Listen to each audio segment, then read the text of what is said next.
Left side में मैंने एक ऑर्डर ब्लॉक मार्क किया है। एग्जैक्टली 200 का लेवल भी है और उसी जगह पर ऑर्डर ब्लॉक भी है, देख सकते हो।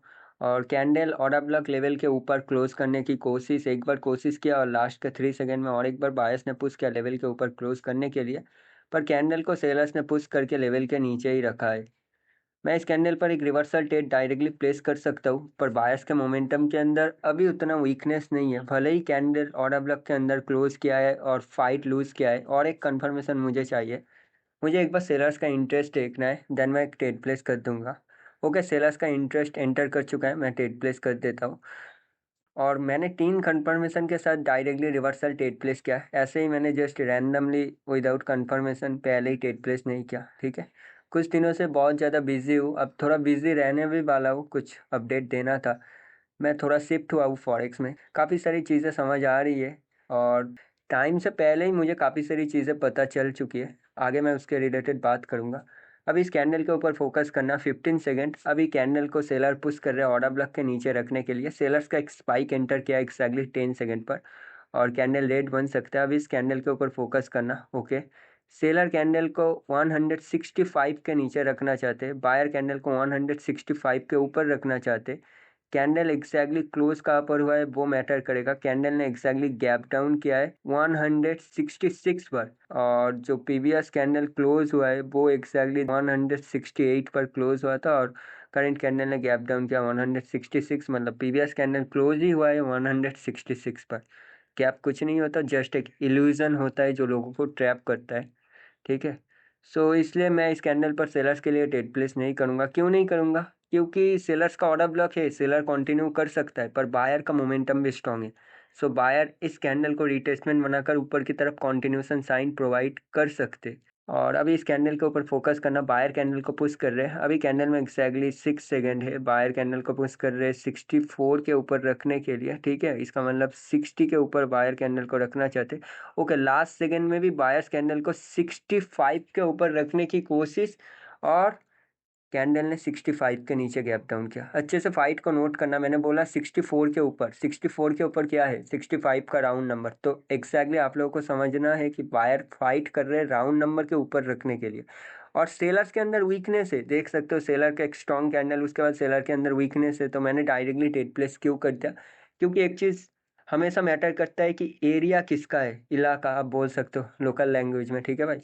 सो ये सेलर्स के एरिया है, सेलर्स मार्केट में कंटिन्यू कर सकते हैं। बायर का मोमेंटम है, स्ट्रांगली बायर कंटिन्यू कर सकते हैं, वो बाद की बात है। पर पहले मैं किस तरीके से सोचता हूँ वैसे मार्केट में सोचना। और अभी देख सकते हो मैंने जिस कैंडल पर सेलर्स के लिए ट्रेड प्लेस किया उस कैंडल पर स्ट्रांगली बायर्स एंटर कर रहे हैं। सो बायर्स कंटिन्यू कर सकते हैं, ठीक है। ओके, अभी कैंडल पर 11 सेकेंड है। बायर स्ट्रांगली पुश कर रहे हैं कैंडल को 220 के ऊपर रखने के लिए, देख सकते हो। और बायर 225 के भी ऊपर रखना चाहते हैं, ठीक है। और लास्ट सेकेंड में बायर्स ने कैंडल को पुश किया है 235 के ऊपर रखने के लिए। जस्ट एक बार रिजेक्शन मिला, और कैंडल एक्जैक्टली ऊपर जाकर सेलर्स के पोजीशन को ब्रेक करके 5 सेकेंड होल्ड कर चुका है। तो इस कैंडल पर अभी बायर्स एंटर कर सकते। पर क्या मैं बायर्स के लिए ट्रेड प्लेस करूँगा? एक बार कैंडल नीचे आ जाए मैं बिल्कुल बायर्स के लिए ट्रेड प्लेस कर दूंगा, ठीक है। ओके, कैंडल नीचे एंटर कर चुका है, मैंने डायरेक्टली बायर्स के लिए ट्रेड प्लेस कर दिया। और मैंने 2 ट्रेड डायरेक्टली बायर्स के लिए क्यों प्लेस किया? मैंने एमटीजी लिया, पर श्योर होकर। देखो, कैंडल ने प्रीवियस कैंडल के अपर वीक पर जो सेलर्स का पोजीशन था उसको टाइम फ्रेम के साथ ब्रेकआउट किया। इसका मतलब अभी इस कैंडल पर कोई भी सेलर्स का पोजीशन एग्जिस्ट नहीं करता। दूसरी बात है कि सेलर अपने ही ऑर्डर ब्लॉक से एंटर करने के बाद मार्केट में वीक हो गए। बायर्स का प्रीवियस मोमेंटम स्ट्रॉन्ग था। बायर्स ने सेलर्स के 2 कैंडल को रिटेस्टमेंट बनाया, और अगर आप बॉडी को नोटिस करोगे तो ये 2 कैंडल रिटेस्टमेंट में भी काउंट होता है। और उसके बाद बायर्स ने स्ट्रांगली कंटिन्यूशन साइन प्रोवाइड किया। सो नेक्स्ट टारगेट 250 के राउंड नंबर के ऊपर बायर्स को कंटिन्यू करना है, और कैंडल के ऊपर फोकस करना। लास्ट के 1 सेकेंड में बायर्स ने कैंडल को पुश किया और कैंडल ने गैप अप किया। सो मैं एक डायरेक्टली रिवर्सल ट्रेड प्लेस कर दूंगा, ठीक है। कैंडल ने 280 के लेवल का फेक ब्रेकआउट किया। एग्जैक्टली कैंडल ओपन हुआ है 283 का। सो मैंने डायरेक्टली रिवर्सल ट्रेड प्लेस कर दिया। अब आप बोल सकते हो कि बायर का मोमेंटम स्ट्रांग है, बायर्स ने कंटिन्यू साइन प्रोवाइड किया है, तो आपने रिवर्सल क्यों किया? अक्सर आप जिस मोमेंटम को फॉलो करते हो उसी मोमेंटम में आप लोग उलझे हुए रहते हो, इसलिए मैक्सिमम लोग फॉरेक्स में भी कामयाब नहीं हो पाते। मार्केट जो आपको दिखाना चाहता है वो मत देखना। रियली में जो इम्पोर्टेंट है वो देखना, ठीक है। अननेसेसरी चीज़, मार्केट में नॉइज़ को फॉलो करना और बेकार नॉलेज किसी भी चीज़ के ऊपर फोकस मत करना, ठीक है। लेफ्ट साइड में जो लेवल का ब्रेकआउट हुआ था वो एक एक्चुअल सेलर पोजीशन था। सेलर्स के पोजीशन का ब्रेकआउट हुआ है और उसके साथ कैंडल ने फेक ब्रेकआउट किया है। ओके, मेरा पोजीशन बहुत अच्छी जगह पर था, इसलिए नेक्स्ट कैंडल ने गैप अप किया, पर फिर भी एग्जैक्टली ट्रेड विन हो गया। और अभी देख सकते हो अपॉर्चुनिटी कुछ नहीं है, सेलर्स ने कंटिन्यू साइन प्रोवाइड किया है। सेलर्स हायर लो तक कंटिन्यू कर सकते हैं, पर बायर्स ने गैप अप किया है, सो इस कैंडल पर मैं ट्रेड प्लेस नहीं कर सकता, हमें वेट करना पड़ेगा। अक्सर एक चीज़ मार्केट में रहता है कि कोई न्यू मार्केट में शिफ्ट होता है तो उस मार्केट के कॉन्सेप्ट को फॉलो करता है, पर मैंने वैसा नहीं किया, नॉर्मली बता रहा हूँ। मेरा खुद का बहुत एक्सपीरियंस है बाइनरी में, आप लोगों को पता है कि मैं किस तरीके से मार्केट को देखता हूँ। सो शुरुआत से मैंने फॉरेक्स में काफ़ी सारी चीज़ नोटिस किया। एग्जैक्टली मैंने जितना एक्सपेक्ट किया था उससे आगे ही मुझे काफ़ी सारी चीज़ें समझ आ गई है। अभी करंट रेट कैंडल के ऊपर फोकस करना, मैंने जैसा बोला कि सेलर्स हाई लो की तरफ कंटिन्यू कर सकते हैं, तो सेलर्स पुश कर रहे हैं, अभी कैंडल पर 7 सेकेंड है और बायर्स कैंडल को पुश कर रहे हैं ऊपर रखने के लिए, ठीक है। और लास्ट के 1 सेकेंड में देख सकते हो सेलर्स ने एक लेवल का फेक ब्रेकआउट किया और उसके बाद गैप डाउन किया, साइड में गैप डाउन हुआ, पर फिर भी मैंने आपका ट्रेड प्लेस किया। फर्स्ट, ये कैंडल जो है एक एक्सॉशन कैंडल है और सेकंड, सेलर्स के बॉडी के अंदर वीकनेस है। सेलर्स अपने प्रीवियस वीक को ब्रेक नहीं कर पाए और उसके प्रीवियस कैंडल के अपर वीक को ब्रेक किया है, इसका मतलब वीकनेस एंटर कर चुका है। 300 के लेवल का कैंडल ने स्वीप किया। एक्सटर्नल कैंडल के अकॉर्डिंग रेड कैंडल की क्लोजिंग पर सपोर्ट है, तो काफ़ी सारे रीज़न है, अप ट्रेंड है एक्चुअली, और सेलर्स के अंदर प्रीवियसली वीकनेस था और अभी भी सेलर्स के अंदर वीकनेस है। So reference, fake breakout, liquidity sweep, weakness, काफ़ी सारे रीज़न के साथ मैंने ट्रेड प्लेस किया। अक्सर जिस ट्रेड में आपका ज़्यादातर रीज़न बनता है वो ट्रेड आपका हाई प्रोबेबिलिटी ट्रेड होता है, बस वही आप उसको श्योर शॉट बोल सकते हो, इसके अलावा कोई भी कैंडल श्योर शॉट नहीं होता, ठीक है। अभी इस कैंडल ने जो गैप अप किया है लास्ट सेकंड में फेक ब्रेकआउट किया और कैंडल पर एग्जैक्टली एंटी एंटर किया है, सो मैंने डायरेक्टली बायर्स के लिए ट्रेड प्लेस कर दिया। और जो लिक्विडिटी स्वीप कैंडल ने किया है वो एक एक्सटर्नल कैंडल का किया था और कैंडल पहले नीचे आकर बायर के पोजीशन को टच किया, उसके बाद कैंडल पर एक ड्रैगन फ्लाई एंटी एंटर किया, सो इसलिए मैंने इधर से बायर्स के लिए ट्रेड प्लेस कर दिया। पर डेफिनेटली कैंडल रेड बन रही है, मैंने ट्रेड प्लेस किया बायर्स के लिए क्योंकि टारगेट ऊपर था, सेलर्स प्रीवियसली वीक हो गए थे, तो अभी भी चांसेस था कि बायर एटलीस्ट 300 के लेवल को क्रॉस करेंगे, पर इस कैंडल पर सेलर्स एंटर कर रहे हैं और कोई अपॉर्चुनिटी नहीं है। अभी मार्केट में एक एम बन सकता है, सो मार्केट में अभी स्टॉक जोन क्रिएट हो सकता है और ऊपर से 5 मिनट में एक स्ट्रक्चर का ब्रेकआउट हुआ है, तो इसका मतलब 5 मिनट के अकॉर्डिंग मार्केट इधर फाइट कर सकती है, तो 1 मिनट में स्ट्रक्चर क्रिएट होगा, स्टॉक जोन क्रिएट होगा। मैं जो बात अभी बोल रहा हूँ ये जो लोग टाइम फ्रेम को स्विच करते वो ही समझ पाएंगे, वरना आप कभी नहीं समझ पाओगे 1 मिनट के अंदर, ठीक है।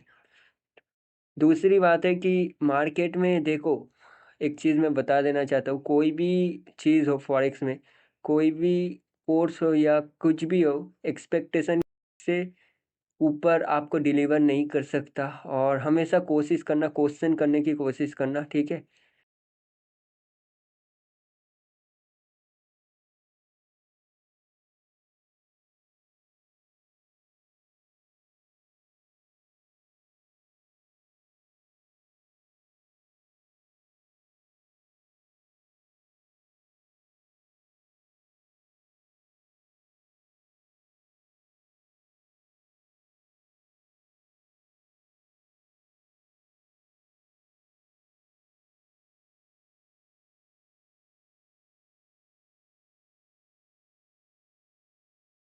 अभी स्क्रीन कैंडल के ऊपर फोकस करना है, ये ग्रीन कैंडल रिवर्सल कैंडल बन सकता है क्योंकि एक एक्सटर्नल कैंडल का लिक्विडिटी स्वीप कर रहा है। अब काफ़ी सारे लोग बोल सकते हैं कि कहाँ पर है एक्सटर्नल कैंडल, अभी भी एक ही एक्सटर्नल कैंडल है, ठीक है, और उसका लिक्विडिटी स्वीप कर रहा है, इसका मतलब अभी स्क्रीन कैंडल के अपर वीक पर सेलर्स का पोजीशन हो सकता है। कैंडल में फाइट चल रही है 90 के नीचे रखने के लिए, अभी कैंडल को 85 के नीचे पुश किया गया और लास्ट सेकंड में पुश किया गया कैंडल को 75 के नीचे रखने के लिए। बायर्स एक बार 75 के ऊपर रखना चाहते थे और कैंडल को एक्जैक्टली 70 के नीचे भी क्लोज किया गया, मतलब एक लेवल का तो फाइट कैंडल ने लूज किया, उसके साथ एक्स्ट्रा और एक लेवल के नीचे रखा है।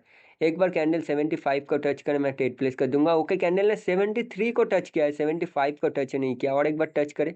ओके, कैंडल अभी 75 के ऊपर है, मैंने डायरेक्टली MTG के साथ एक रिवर्सल ट्रेड प्लेस कर दिया। क्यों मैंने MTG के साथ रिवर्सल ट्रेड प्लेस किया? क्योंकि मुझे पता है ये कैंडल श्योर है, क्योंकि अगर आप नोटिस करोगे तो प्रीवियसली बायर का बॉडी थोड़ा सा वीक था, तो अभी अगर ये बायर बिग कैंडल क्रिएट करेंगे तो इसका मतलब होता है काइंड ऑफ एग्जॉशन, स्ट्रांगनेस भी होता है। मैं श्योर नहीं होता, बात आप समझ पा रहे हो? मैं दावा नहीं कर सकता कि ये एग्जॉशन है या ये वीकनेस है। मैं प्रूव नहीं दे सकता कि एग्जॉशन है, ये तो उन्हें पता है। मैं कुछ भी नहीं कह सकता, पर मैं एक प्रोबेबिलिटी दे सकता हूँ कि इसके साथ और क्या क्या कंफर्मेशन आप कंटिन्यूशन के लिए यूज कर सकते हो, एज ए रिवर्सल के लिए।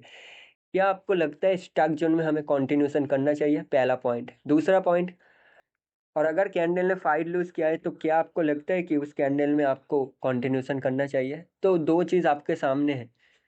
अगर कोई ज़रूरत है तो आप मुझे टेलीग्राम में मैसेज कर सकते हो। इसके बाद मैंने कुछ ट्रेड प्लेस किया था, वो मैं टेलीग्राम पर अपलोड कर दूंगा। और दूसरी बात हो गई, मैं बिजी हूँ फॉरेक्स में, तो गारंटी नहीं दे सकता कि वीडियो कब अपलोड होगा, पर चांसेस से अपलोड करूँगा। और जब मैं पूरी तरीके से फॉरेक्स में शिफ्ट हो जाऊँगा, सो मैं बाइनरी से कट ऑफ हो जाऊँगा। पर इसका मतलब ये नहीं है कि आप मुझे मैसेज करोगे तो मैं नहीं मिलूँगा। आपको पता है मैं कहाँ पर मिलूँगा। सो अगर कोई डाउट है तो भाई आप पूछ लेना, मिलता हूँ, ठीक है।